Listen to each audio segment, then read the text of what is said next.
জমিনের মধ্যে একটা ভূমিকম্প দিব আল্লাহ। ভূমিকম্প নামক একটা সূরাও আছে। ইযা যুলজিলাতিল আরদু জিলজালাহা ওয়া আখরাজাতিল আরদু আসকালাহা ওয়া ক্বালাল ইনসানু মা লাহা। জমিনের মধ্যে আল্লাহ ভূমিকম্প দিয়া দিব, জমিন ঝাঁকুনি শুরু করবে, মুহূর্তের ভিতরে সব ধ্বংস করে দিবে। তার মানে বিশ্ব পরিস্থিতির পরিসমাপ্তি আল্লাহ ঘটাবে, এতে কোনো সন্দেহ। আল্লাহ বলেন কুল্লু মান আলাইহা ফান, সব ধ্বংস করে দিবে, ইচ্ছা মতো সব শেষ করবে। তাহার মধ্যে একজন থাকবেন, তিনি কে?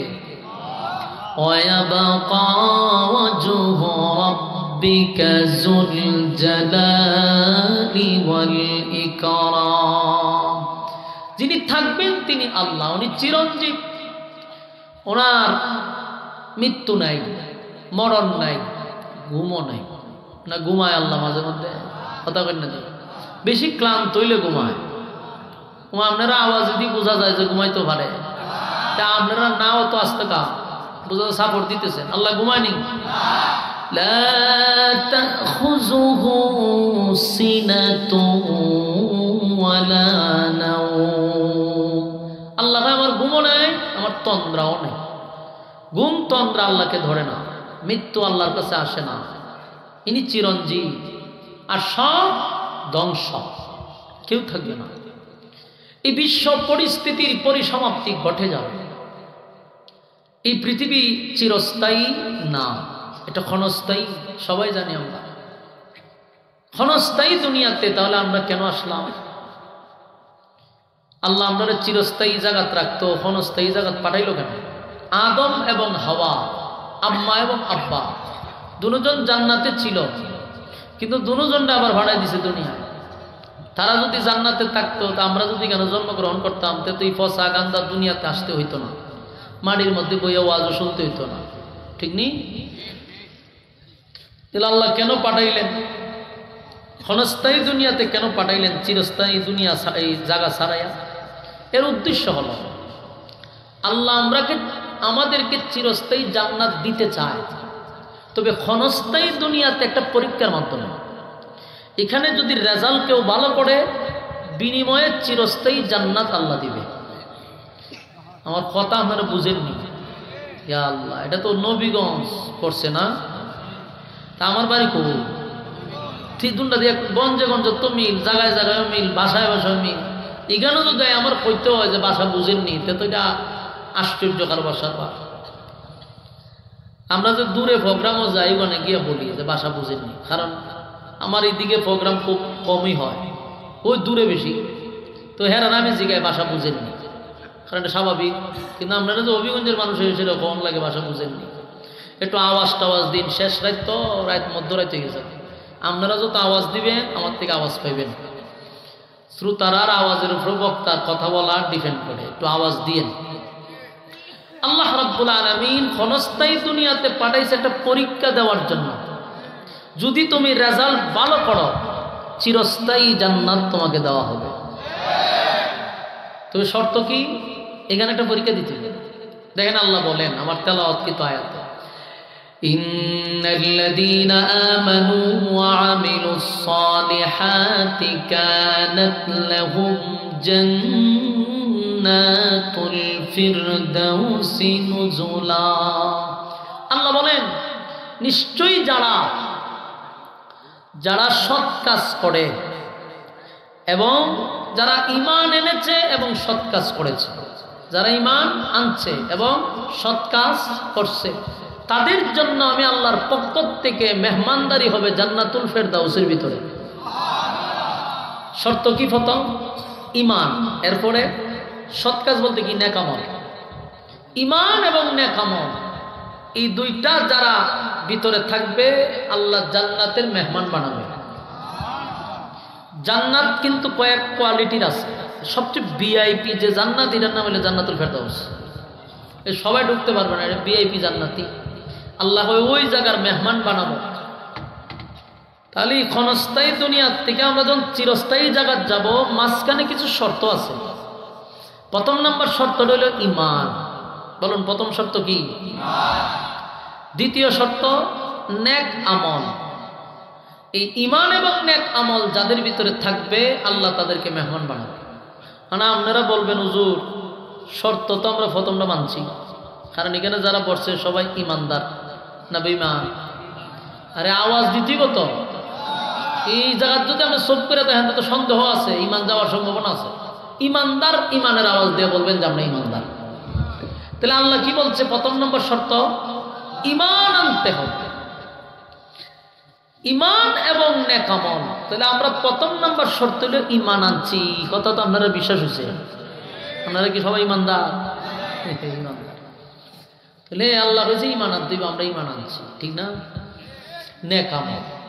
প্রশ্ন হইল ঈমান আনার পরেও কোরআনের প্রায় জায়গা খালি ঈমানদার রেওয়াজ করে আল্লাহ। ঘটনাটা কি? তা এত ঈমানদার রেওয়াজ করতো তা নিশ্চয়ই আমাদের মধ্যে কোনো গন্ডগোল আছে। বাস্তব না বাস্তব?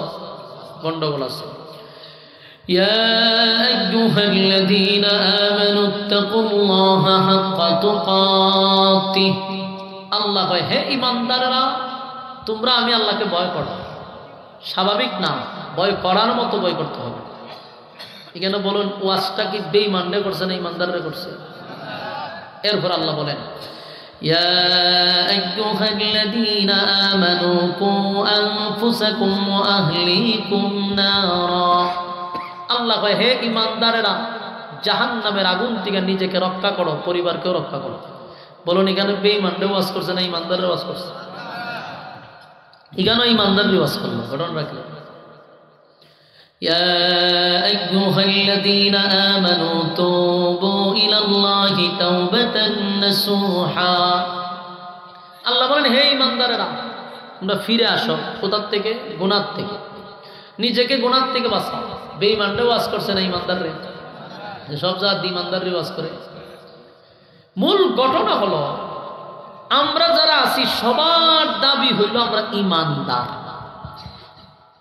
এই দাবি করলে পরে কেউ আপনারে বেঈমান বলতে পারে না। কেন পারে না? ঈমান মাফার কোনো মিশিং আমার কাছে নাই। কথা ভিন্ন দিই। একজন লোক দাবি করছে আমি ঈমানদার, আপনারা বেঈমান হতে পারবেন না। কেন? কারণ আপনার কাছে ঈমান মাফার মিশিং নাই। জ্বর যখন উঠে শরীর তখন বগলের নিচে একটা কলম ঢুকাইয়া দেয়, দিয়া কতক্ষণ পরে বাইর করে ভাই 102 আপনার জ্বর। এই যে কলমটা এটার নাম হলো থার্মোমিটার। এটা দিয়া জ্বর মাপা যায় কত পয়েন্ট জ্বর আছে। কিন্তু একজন ঈমানদার দাবি করলে এর বগলে তোলে কিছু ঢুকায় না। এই জন্য এর নিজের ঈমানদার দাবি করে বসে দিছে, কারণ মাফার কি নাই? মিশিং নাই। আর মিশিং না থাকার কারণে এদেশের সুদকুরেরাও হয় আমি ঈমানদার, এদেশের ঘুষখোরেরাও হয় ঈমানদার, বেনামাজিরাও হয় ঈমানদার, বেপরদাওয়ালাও হয় ঈমানদার, দুর্নীতিবাজরাও হয় ঈমানদার, টেন্ডারবাজরাও হয় ঈমানদার। মানে জানে কেউ মাপতার তো না। ঠিক জি এই যে দাবি করে বসে রয়েছে সুদ করে ভাই আমি ঈমানদার, কিন্তু এর কিছু কইতার না, কারণ মিশিং নাই। সুযোগটা সবাই নিছে পালা বইটা। আল্লাহ হয় এরকম দুকাবাজি তো মানুষকে দিতে পারবে, কিন্তু আমি আল্লাহর কাছে মেশিন আছে। আল্লাহর কাছে কি আছে? মেশিন আছে। আল্লাহকে আমি জানি যদি মাপ দিয়া দেখাইতাম তা মাঝে জুতা দা ভিড়াইতো আধা ঘন্টা দিই, আধা ঘন্টা ভিড়াইতো জুতা দিয়া দে। তুই তো নিজের ঈমানদার দাবি করো, ঈমানের পয়েন্ট 0, কিন্তু আল্লাহ এটা প্রকাশ করে না। এই কারণে আমরা খালি ওয়াজ করে যেতেছে তাড়াতাড়ি ঈমানদাররে ওয়াজ করে, জাহান্নাম থেকে বাঁচ ঈমানদাররে ওয়াজ করে, গুনাহ থেকে বাঁচার জন্য ঈমানদাররে ওয়াজ করে, আল্লাহরে ভয় করার ক্ষেত্রে ঈমানদাররে করে, নামাজের ক্ষেত্রে ঈমানদার, সব জায়গায় ঈমানদাররে ওয়াজ করে। এখন ঈমানদার যখন নিজেকে ঈমানদার দাবি করছে, আর যদি তার ঈমান থাকে তাহলে আরেকটা চ্যানেল হইল, আরেকটা ঘোষণা হইল, যদি আপনি নিজে ঈমানদার হন, আমি ঈমানদার হই, তাহলে আপনার উপরে পরীক্ষা আছে। কারণ দুনিয়াটা কিসের জায়গা? আমরা ওয়াজের কিন্তু আপনার পয়েন্ট ইয়াদ রাখতে হইবে। প্রথম ভূমিকার থেকে শেষ পর্যন্ত আপনার ওয়াজ বুঝতে হইব। ঘুরাই আমার ওয়াজ কিন্তু এক জায়গায় থাকবো, মনোযোগ দিয়ে শুনতে হইব। আগে প্রথম বলছি দুনিয়াটা কিসের জায়গা? পরীক্ষার হক, ইয়াদ রাখবেন। তা আপনি ঈমানদার দাবি করছেন, যদি সত্যিকারের ঈমানদার আপনি হন, ঈমানদারের ঈমানই পরীক্ষা আছে। আর এই পরীক্ষায় যখন আপনার রেজাল্ট ভালো হবে, বিনিময়ে পাবেন চিরস্থায়ী জান্নাত। অত সহজ দুনিয়া, এত সহজ দুনিয়া না। এমনিতেই দুনিয়ায় আল্লাহ পাঠায় নাই, বিনা কারণে পাঠায় নাই, অপ্রয়োজনীয় দুনিয়াতে আল্লাহ পাঠায় নাই। আল্লাহ বলেন পরীক্ষা না দিয়া সামনে আগাইবার কোনো সুযোগ নেই, বাধ্যতামূলক তোমাকে পরীক্ষা দিতেই হবে। পরীক্ষার থেকে কেউ রেহাই পায় নাই। কথা কি বুঝতেছে? অনর্থক পাঠাইছে। আফাহাসিবতুম আন্নামা খালাকনাকুম আবাসা ওয়া আন্নাকুম ইলাইনা লা তুরজাউন। আল্লাহ রাব্বুল আলামিন বলেন অনর্থক আমি বানাই নাই, অকারণে বানাই নাই, নিষ্প্রয়োজনে বানাই নাই। তোমরা মনে করছো আমি অনর্থক বানাইছি। আমি খাওয়ার জন্য বানাই নাই। খাওয়ার লেগে বানাইলে হাতি যেই পরিমাণ খায়, তো হাতি বানাইলে যথেষ্ট। ঘুমের জন্য বানাই নাই। গাদায় যেই পরিমাণ ঘুমায় রে, গাদা বানাইলে যথেষ্ট ছিল। তাহলে মানুষ রে কেন বানাইল? অনর্থক মালিক বানায় নাই, অপ্রয়োজনীয় বানায় নাই। আল্লাহ বলেন কেন বানাইলাম? ওয়ামা খালাকাতুল জিন্না ওয়াল ইনসা ইল্লা লিয়াবুদুন। মানব এবং দানব দুইটা জাতিরে আমি বানাইছি শুধুমাত্র কেবলমাত্র আমি আল্লাহর গোলামির জন্য বানাইছি। কিন্তু তোমরা ভুলে যেও না, এই পৃথিবী ক্ষণস্থায়ী, এটা চিরস্থায়ী না, চিরস্থায়ী না। এই পৃথিবী প্রত্যেকটা মানুষের কাছ থেকে আমি যে আবার হিসাব নিব। যাদেরকে দুনিয়ায় পাঠাইছি কেউ হিসাব থেকে বাঁচতে পারবি না, কেউ বাঁচার সুযোগ পাবি না। কুল্লু নাফসিন বিমা কাসাবাত রাহিনা। প্রত্যেকটা মানুষ আমি আল্লাহর সামনে দাঁড়াইতে হবে গো। মালিকের সামনে দাঁড়াইয়া ক্ষণস্থায়ী দুনিয়ার হিসাব আমার আল্লাহর কাছে দিতে হবে। কথা হয় না? বলুন, হিসাব না দিয়া সামনে আগানোর কোন সিস্টেম আছে? হিসাব আছে বিদায় আমরা এখন কিছু কয় না। আমি একটা এক্সাম্পল দিয়ে বুঝতে পারবো।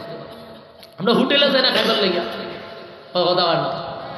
হোটেলে যখন আপনি গিয়ে বসেন খানা খাওয়ার জন্য, তখন একজনে যে খাবার দেয় তারে কি তা ঘর মেসিয়ার বললি এই বেচারার কাজ হইল খাওয়ান দেওয়া। তে হেতাই না খাওয়ান দিতেছে, তো যারা খাওয়ান দিতেছে খালি অর্ডার দেয় আর খালি আনে। একটা পর্যায়ে যে আনতেছে চিন্তা করিয়াছে যে যেই পরিমাণ খাইতেছে হিসাব দিব কেমন। হেতে লাগছে সন্দেহ যে তারা দেখতে তো মনে হয় না যে হে হিসাব দিতে পারবো, কিন্তু এ খালি অর্ডার দেয় আর খায়। বিল উঠতে আছে অনেক টাকা, খালি অর্ডার দিতে আছে না, লক্ষণ খুব খারাপ। এসিয়ার এক পর্যায়ে খাওয়ান বাদ দিয়া প্ল্যান করতে যে মারবার লিগা কোন বাইরে মেরালাম। তখন জিগে বাইরে মারতে গেলে ম্যানেজারের তার কাছে কেউ স্যার লক্ষণ খুব খারাপ। কি খারাপ? ওই দেন কাস্টমার যে বইয়া রয়েছে, স্যার এর দিতে দিতে আমি ক্লান্ত হয়ে খাইতে ক্লান্ত হইতেছে। হাঙ্গের বাচ্চা খালি খায় আর আমি খালি দেই, কিন্তু স্যার এর পোশাকে আশাকে বোঝা যায় না যে হ্যাঁ হিসাব দিতে পারবো। এর লেগে স্যার লাঠি একটা লইছি ইচ্ছা মতো বাইরে। তখন মালিকে ডাক দে হয়ে না, আমি যেখানে বইয়ে রয়েছি আমার নাম কিতা? ম্যানেজার। আমার কাজ কিতা? আপনার কাছে হিসাব নেওয়া। কত তুই আমার কাস্টমারের বাইরেতে গেলে তোর কাজ কিতা? আমার কাজ হইল খানা পরিবেশন করা। কত তোর কাজ তুই কর। আর হের কাজ কিতা? খাওয়া। তে খাইতে থাক, তুই দিতে থাক, আমার কাজ হইল হিসাব নেওয়া। কথা হয় না? যা পারে খাইতে খাইতে আমার দোকান শেষ করে লাগ, কিন্তু হে হিসাব না দিয়ে দোকান থেকে বাড়ি তত না। কথা ঠিক নেই? তুই এর বাইরে মেরে হিসাব দিব কেটা? খাওয়াইতে থাক আর তুই দিতে থাক, আর এক ঘর থেকে বাড়িব হিসাব দিয়া। এক পাওয়া আগাইতে তো না। কথা ঠিক নেই? আল্লাহ কয় দুনিয়াতে পাঠাইছি তোরা রে খাম কু খাম, দিনের খাম রাত্রের খাম কইরা তোরা পিএইচডি করতেছস। তা আমরা খাম কু খাম দেখিয়া ফেরেশতারা আল্লাহর কাছে আল্লাহ একটা আসার দিয়ে মেরা লাই। আল্লাহ হয় কেড়ে মারতে, ওই যেই পরিমাণ আগাম কুগাম করতেছে হিসাব দিব কেমনে? আল্লাহ হয় তোর কাজ হইলে এর শেল্টার দেওয়া, এর কাজ আগাম কুগাম যা পারে করতে তা হোক, আর আমি আল্লাহর কাজ হইলে এর থেকে হিসাব নেওয়া। এই হিসাব না দিয়া হে এক পাওয়া গাইত না। এই জন্য আমরা আগাম কুগাম করি ঠিক, কিন্তু আমরা ফেরেশতায় ধরে আসারও মারে না, আমরা মারেও না, কারণ ওই যে হিসাব আছে কথা কেন। কুল্লু নাফসিন বিমা কাসাবাত রাহিনা, প্রত্যেকটা মানুষ মালিকের সামনে দাঁড়াইতে হবে, হিসাব না দিয়া সামনে আগানোর কোনো ব্যবস্থাও নাই। হিসাব দিতেই হবে, পাই পাই করে হিসাব দিতেই হবে। আমার যুবক ভাইরা, মালিক বলে বান্দা শুন, আমি কেন তোরে দুনিয়ায় পাঠাইলাম একবারও কি বালিশের সঙ্গে মাথা লাগাইয়া চিন্তা করছস? খাইবার জন্য পাঠাই নাই, ঘুমানোর জন্য পাঠাই নাই, মন গড়া জিন্দেগির জন্য পাঠাই নাই। বান্দারে, সবচেয়ে সম্মানী তরে বানাইছি, সবচেয়ে ইজ্জত তরে দিছি। ওয়ালাকাদ কাররামনা বানি আদম, আদমের চেয়ে সম্মান আর মর্যাদা আমি আল্লাহ কাউরে দেই নাই, কাউরে দেই নাই, কাউরে দেই নাই। ফেরেশতারে বানাইলাম আমি আল্লাহ, কিন্তু নূর দিয়া ফেরেশতা বানাইয়া, যে ফেরেশতা কোনোদিন গুনার মজা বোঝে না, গুনাহ কি জিনিস চিনে না, এমন ফেরেশতাকে আমি আল্লাহ তোর কদমে সেজদা দেওয়াইয়া তোরে সম্মানী বানায়া দিলাম, তোরে সম্মান দিয়া বানাইলাম। এমন কি তোরে সময় নিয়ে বানাইছি, ধীরে ধীরে বানাইছি, জটপট বানাই নাই। আসমান জমিন সূর্য চন্দ্র গ্রহ নক্ষত্র পাহাড় পর্বত সাগর নদী নালা খাল বিল কীট পতঙ্গ যা দেখি যা দেখি না সব আমি বানাইছি অনলি মাত্র 6 দিনে। 6 দিনে আমি অনলি মাত্র 6 দিনে বানাইলাম। আর মানুষ তুই মাত্র মাফলে হয় 3.5। ছোট্ট একটা মানুষ আমি তোরে কিন্তু জটপট করে বানাই না, 10টা মাস 10 দিন লাগাইয়া বান্দা তোরে বানাইছি। বানাইয়া এখানেই শেষ না, এই তুই যে সুন্দর করে তোরে বানাইছি, আমি 4টা কসম করছি তোর সুন্দরের বর্ণনা দিতে গিয়া। এই নূরের তৈরি ফেরেশতা, কিন্তু নূরের তৈরি ফেরেশতা সুন্দর আমি আল্লাহ বলি নাই, ফেরেশতা সুন্দর একবারও বলি নাই। আসমান সুন্দর, জমিন সুন্দর, সূর্য চন্দ্র সুন্দর, একবার কসম করে বলি না। কিন্তু মানুষ তোরে বানাইয়া 4টা কসম করে বলছি, তুই সুন্দর, তুই সুন্দর, তুই সুন্দর, তুই সুন্দর। সুবহানাল্লাহ।